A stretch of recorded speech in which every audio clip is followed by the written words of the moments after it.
first game between SacredEmu and Blitz. Now, as I was saying before, I was thinking to myself that I'm not sure whether or not these sets of games have only just been played, or whether or not they're only just being casted by me. But either way, welcome everyone, welcome to Game 1 in this best of 5 series between SacredEmu and Blitz, as we sit in Group 1, we sit in Round 1 of the Australian Open. Now, of course, as I was saying before, we're past the group stages now in the actual tournament, so I'm not really sure why that game sound seems a little loud. So let me just quickly come here and turn this down just a smidge, just so we don't deafen ourselves. There we go. Should be a little bit better now.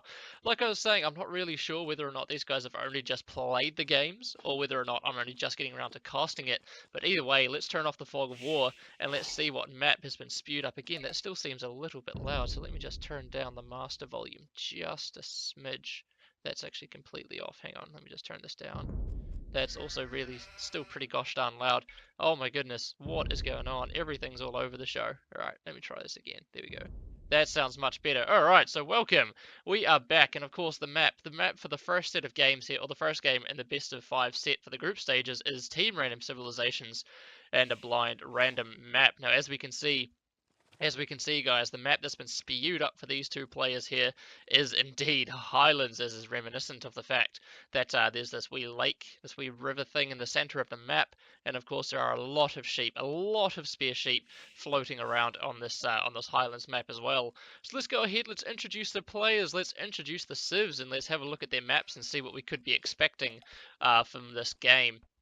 So down here to the south of the map, playing in the blue. Yeah, he is playing in the blue. Fantastic. We have Quick Brown Fox, who is actually our player Blitz here. Obviously, he's playing under his pseudonym Quick Brown Fox, and he has randomed the Celt civilization today. His opponent, the gentleman from New Zealand, we have a trans-Tasman tussle here, ladies and gentlemen.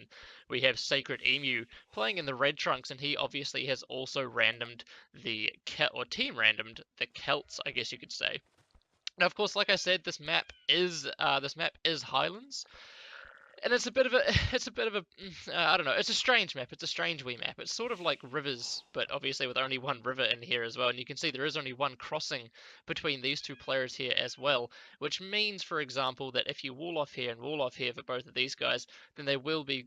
They're going to be quite safe when it comes to having to defend against any land attacks, because obviously this is the only crossing, and the only other way you can get across would be to transport. But we'll come to that sort of stuff in just a bit. Let's have a look at Emu's map as he takes a sheep from quite a ways outside of his town centre. Let's have a look at his map. So we can see that he has some of his stone out on the front, obviously as the Celts, and a Celts mirror matchup that is quite important to try and lock down that stone, such that you can start getting out those all-important, all-powerful Woad Raiders in the Imperial Age. He has a gold. I think this is an extra gold, but there's a gold sitting at the front of his base. He's got a gold towards the back, main stone towards the back, main gold very, very, very close to his town centre, and a few other smatterings of gold and stone around the map, or around his map, that is, as well. He's got a berry bush at the back, and of course on Highlands, it's not the most difficult map in terms of getting a decent lumber line, and we can see here there is a good amount of lumber toward the front of Emu's base, a decent smattering of it towards the back as well. Heading down here to the south of the map, let's have a look at Blitz's map, and of course we can see main stone toward the left hand side of his base. A little bit unfortunate, as it is a little bit nestled in this forest here. It's going to be hard to get full saturation on that stone, at least for the time being. Berries out on the front, gold in the back, or main gold in the back, heaps and heaps of wood at the back. He's managed to find himself a few extra sheep, stone well in the back, and another gold in the back for him as well. So overall, there's not too much to talk about when it comes to their maps, because obviously you can negate any land any land pressure, any land aggression from your opponent just by simply walling off this shallow the shallows here as well. Now, as I was going to mention before, there is another way that you can get across to your opponent's side of the map, and that is, of course, by transporting. Now, we're not going to be seeing any drushes here, I don't think. Normally, Celts, they like to go for a drush, or they like to go for an archer rush. But of course, if you wall off this, you can't get your opponent can't get to your side of the map, and you can't create Dark Age transports, because this is not the Forgotten, not the Rise of the Rajas expansion or anything like that. So of course, no Dark Age transports available. The next best thing then is to try and get yourself up to the feudal age and try and take control of this water such that you can such that you can more easily transport across unhindered by your opponent. And of course, that's what we can see Blitz here having done now as well. He's gone ahead, he's docked the center lake. And he is going to have access to a nice amount of deep sea fish here as well. We can see he's got one deep sea fish here. He's got one smattering down here somewhere as well. But really, you don't look to the center. You don't look to the center to boost your economy. You look to the center to get map control. And for the time being, Blitz is in a fantastic position. As we can see, he has actually at least put up a dock, whereas unfortunately for our gentleman from New Zealand, SacredEmu, luring in his deer and foregoing any centre aggression for the time being. Blitz coming out and building a couple of palisades across the front here just to lock down this area of the map, meaning that no land aggression can come via these shallows here from SacredEmu. We can see for the time being, though, 20 villages or 21 villages even, to 17 in favour of Blitz. Does he have loom? I don't think he has. No, he doesn't have loom, meaning that he is essentially 3 villages ahead of his opponent for the time being, and he is just coming and paying a wee visit to SacredEmu. Unfortunately, Scout getting a few arrows to the face as a result and losing his Scout out there. Well, at least he knows where his opponent's TC is, and I think he can almost guarantee, for the time being at least, that his opponent has not docked the center. We can see here that Blitz is about to click up to the feudal age. A nice time here, very nice time. 22 villages up, along with 4 fishing ships to boot, getting a little bit of scouting done on the center lake here as well. So he's going to know that his opponent is not looking to do any funny business out here on the water. But in saying that, he has brought another villager forward, and it looks like he will be placing a second dock here as well. Or is it going to be a house? What's this guy up to? It looks like it's going to be a house?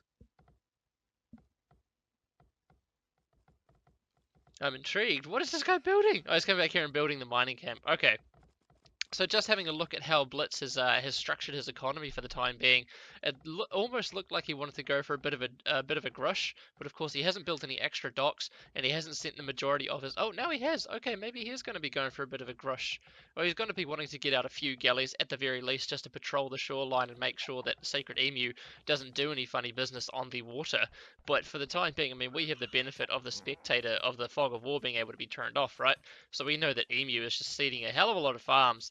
We're getting a few villages out, and it looks like he'll be wanting to go for a fast castle. Whereas Blitz, for the time being, I mean, his food count is getting pretty gosh darn high as well.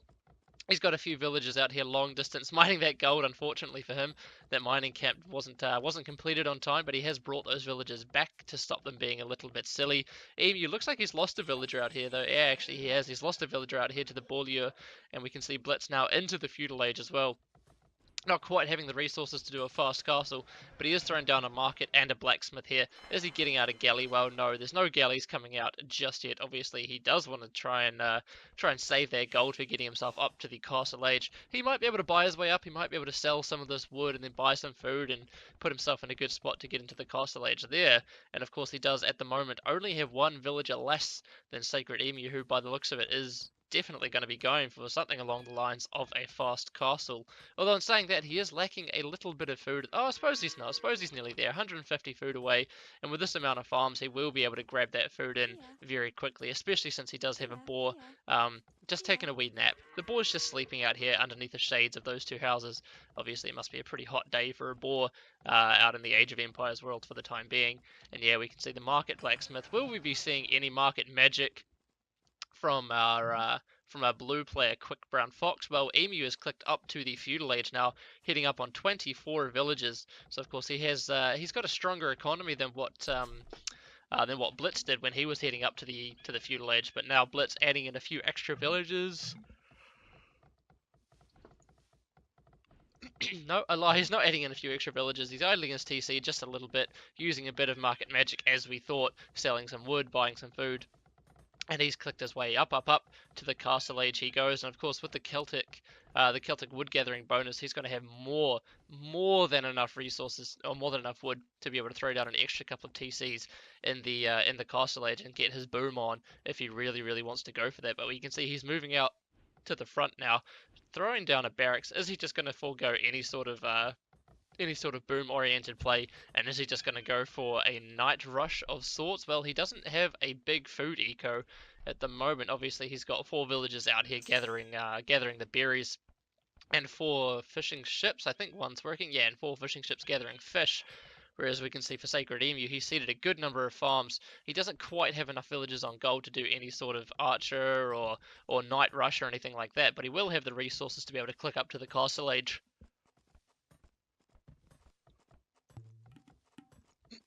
Pardon me, once he advances as well, he's got the right amount of wood, although he's only got 2 villagers on wood for the time being, but it's going to be enough to be able to get himself the market and a blacksmith. And just as he starts to push out across the map, he finds his scout is impeded by these palisade walls that Blitz has placed across the front of this choke point here. And what is Blitz's reaction going to be? He knows that the scout is there from SacredEmu. Of course, he's just waiting for that feudal or that castle age upgrade, and he's throwing down. Is that a stable? No, it's an archery range. I suppose that makes sense. He doesn't really have the food to sustain knights, and he does have a good amount of wood and a good amount of gold coming in as well. So he's going to be going ahead and doing a crossbow or an archer rush in the castle age. And Emu unfortunately losing his scout there, so any scouting information that Emu is wanting to get on his opponent's base is not going to happen anymore. In fact, did he actually see that archery range coming up? Well, no, he did not. No, he did not. But yeah, Emu able to click up to, well, very, very soon able to click up to the castle age. Not sure. Yeah, actually he can. He can buy a little bit of, oh, there we go. I was going to say he could sell a little bit of resources, but up he goes to the castle age, and we can see crossbow coming in now for Blitz as well. As he's pushing forward, I only imagine it is to build, yep, another archery range out on the front. Now that begs the question, can he get in and do any damage to his opponent's economy? And the answer to that question, folks, the answer to that question is yes. You can see that he can come around in this region here where his spearman is starting to trot. You can see him trotting around there. He's going to start scouting out his opponent's base. Obviously, he knows exactly where the TC of Emu is, because that's where he lost his scout. But we can, oh my god, he's doing it again. He's just running his scouting spearman directly underneath the town center, literally directly underneath the town center of SacredEmu, and trying to get a few little pot shots away on one of these villages. That spearman is unfortunately, oh, don't tell me he's going to get away. Holy crap. Ninja spearman getting away. But anyway, where are those crossbows? Well, we can see the crossbow starting to come across now from Blitz. Has he thrown up any extra TCs at home? Well, no, he has not. I suppose he doesn't actually have the food eco to sustain any extra villages. Oh, sorry, yeah, any extra villages or any of that sort of funny business. Forward Siege Workshop now coming in from Blitz, though, as his spearman gets battered to death inside the wood line of SacredEmu. But the Forward Siege Workshop, along with the crossbows with +2 attack and padded archer armor coming in for the +1 defense now as well. Emu recognizing the situation and throwing up a defensive watchtower on his main gold. Of course, the way that he's walled his base means that this is the only gold that he can actually take for the time being. He has moved out to the left-hand side and started to take stone out there as well. So potentially, I mean, we've seen what SacredEmu loves to do, and if there's one thing he loves to do, it's to put down a crap ton of TCs. So maybe the stone mining operation out here is just going to give him an opportunity to continually place down all of those extra TCs that we know he loves so much. Unfortunately, I don't think he's going to be able to boom his way out of this, as we can see that the Blitz has come forward with the Siege Workshop. He's chucked out a battering ram, and you know what they say, mangonels to pressure and rams to finish. And indeed, the rams coming out from Blitz now means that he thinks he's in a fantastic position, and I can only agree with him for the time being. He's in a very, very good spot as he pushes in with these crossbows, with these rams, and Emu doesn't at the moment have too much to answer this. Of course, he did go to the castle age with a market and a blacksmith, meaning he doesn't have a barrack, so he can't get out any light cavalry or knights or anything, for example, to deal with these rams. Of course, he could throw down a the word escapes me, a siege workshop of his own. Mangonels would be fantastic counters to these rams, as well as the crossbows that his opponent is fielding at the moment. But for whatever reason, Emu is deciding that he doesn't want to do that, and instead he is just going to garrison inside of his town center and hope that the arrow fire can take down the rams, can take down the, oh look, it's a castle, can take down the rams, can take down the crossbows here. And a defensive castle now being thrown up inside of the economy here, just outside the line of sight. Actually, that wouldn't be outside the line of sight from Blitz. No, Blitz can see that there's something going up there, and indeed he can click on it, and he can see that it is a castle. And unfortunately for Emu, that castle isn't isn't really going to protect too much of his economy. The main portion of his economy is out in this region here, where, you know, this TC was the only thing really that was protecting it. I suppose he does have a defensive watchtower here, but like I say, this castle not really protecting a huge portion of Emu's economy, and we can see that these crossbows from Blitz now just starting to run rampant inside of the wood line, picking off every single villager that was working there, you know, that was working tirelessly to gather wood for the greater cause. And of course now with all the villagers garrisoned inside of this castle here from Emu, these rams, obviously there is no murder holes on this castle for the time being. These rams can just push forward from Blitz and start taking down this castle from Sacred Emu to its foundations. Of course, any villagers that do decide to pop out will get taken down swiftly by the crossbows from Blitz here as well. Having a quick look back at home for Blitz, we don't see that he's investing any more resources into economy. He's got some villagers forward here that are just going ahead and mining that stone, but for the time being, he's just investing everything he has into this forward aggression. This castle, I think, is going to go down. It looks like, yep, that castle is absolutely down, and now these crossbows are going to start running rampant and picking off the rest of these 10 villages that Sacred Emu unfortunately has left. So the rams now starting to move over, looking like they're going to start taking down this watchtower. More and more rams being created here from Blitz as well, and these villagers unfortunately getting whittled down and picked off in their prime. 5 villagers left for Emu. Are we going to see a defeat? Well, I don't know if we're going to see a defeat, but we're definitely going to see a victory here for Blitz as Emu tries to run his villagers away in every which direction, trying to confuse his opponent, but I don't think that's going to work on Blitz. I think he's going to be able to hunt these villagers down. Scale mail armor. No, that doesn't look like scale mail armor. Forging. Okay, forging. Is he going for light cav? Is he going for knights? Why is he going for forging? What are we doing here? Yeah, he's going for stables. So it looks like Blitz is wanting to go ahead and get out some knights and start picking down these villagers a lot easier. Obviously, knights will outrun villagers, whereas crossbows struggle to keep up with these quick Celtic villagers. So getting out a few knights just to end the game, definitely on the mind here for Blitz. And unfortunately for Emu, he's running his villagers straight into these expos here of Blitz. There's no escape down this way, sir. Absolutely no escape, as Blitz recognizes the situation and comes here to wall off this wee choke point, or this shallows here, the shallows, meaning that, of course, Emu is indeed trapped on his side of the island. He does have a few villagers. How many is there? Well, he's still got 5 villagers. Okay, now he's got 4 villagers left. Unfortunately, that's about to go down to 3, as one more crossbow bolt just needs to find this one villager running away. Emu now recognizes that he can't escape onto his opponent's side of the island. And are we seeing any knights from... No, we're not seeing any knights from Blitz. Oh, there we go. So we're seeing 1 knight from Blitz. 3 villagers left, 2 villagers left. Emu should really be calling GG, but I guess he wants to try and make his opponent work for it, which is fair enough. This villager here, this female villager, oh man, what a kill sniper, what a kill steal. That knight is going to come in here and take the victory, take the glory, picking off that second to last villager here from Sacred Emu. And Emu, of course, is looking in a very, very disastrous situation. And there we go.